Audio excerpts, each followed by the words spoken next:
Today, we're going to walk through a single, really detailed argument from a faith-based source that makes a very specific prediction about the end of the world.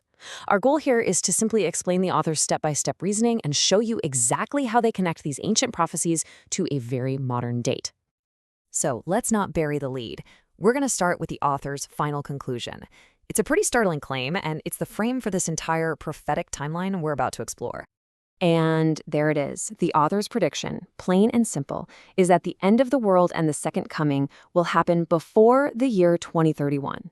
Now, I know that's a huge claim, so let's unpack exactly how this source gets to that specific time frame.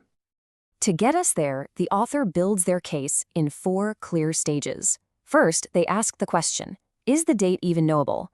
Then, they introduce this concept of a 6,000-year timeline for all of history. After that, they dive deep onto a prophecy from the book of Daniel to find a solid anchor date. And finally, they put it all together to get their final number. Okay, so the very first thing the author does is challenge a very common belief. The argument is that the timing of the end isn't some total secret, but that it's actually been revealed for anyone who knows how to look. The entire argument is framed by this one quote. See, the point they're making isn't about trying to find forbidden knowledge. It's about having that, let's call it wisdom, to understand the prophecies through some really careful study. And this is where they make a really crucial distinction. You've probably heard the phrase, no man knows the day or the hour. Well, this author takes that very, very literally. According to them, it means the specific day and the exact hour are unknown, sure.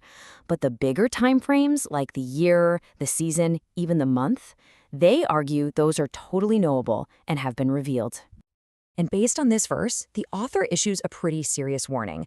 They argue that the belief that we're all meant to be completely in the dark about the timing is, and I'm quoting here, Satan's deception, and that it's designed to keep people unprepared. All right, let's get into the first major piece of evidence for this timeline. The author introduces this grand prophecy that covers all of human history, and they call it the cosmic week.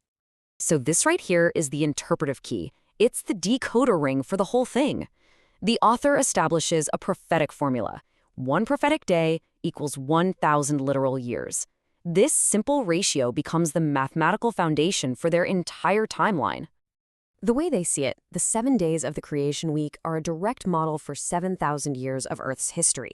So you've got 6 days, or 6,000 years, of human struggle and toil, followed by a final 7th day, a 1,000-year millennial Sabbath of rest. Now, to support this model, they apply this 1,000-year per day idea to other parts of the Bible. For example, they argue that when God said Adam would die in the day he sinned, it was fulfilled because Adam died at age 930, which is inside that first prophetic day of 1,000 years. So, okay, we've got this 6,000-year framework in place. But now, the author needs a solid historical date to anchor it to reality. And they say they find that anchor in the 70 weeks prophecy from the book of Daniel. For this part, the author uses a similar day for a year principle. The prophecy talks about 70 weeks, so the source interprets each of the 490 days inside those weeks as 1 literal year, which creates this really precise 490-year timeline.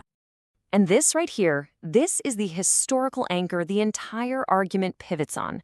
Starting from a decree way back in 457 BC, the author uses this prophecy to pinpoint key dates. But the most critical one for their calculation is the Crucifixion, which they argue lands squarely in the year 31 AD. Which brings us to the final step in the author's logic. This is where the 6,000-year cosmic week timeline gets combined with that precise anchor date of 31 AD that they pulled from Daniel's prophecy. The arithmetic, according to the source, is actually pretty straightforward. They place the crucifixion in 31 AD at the 4,000-year mark of the 6,000-year history of sin.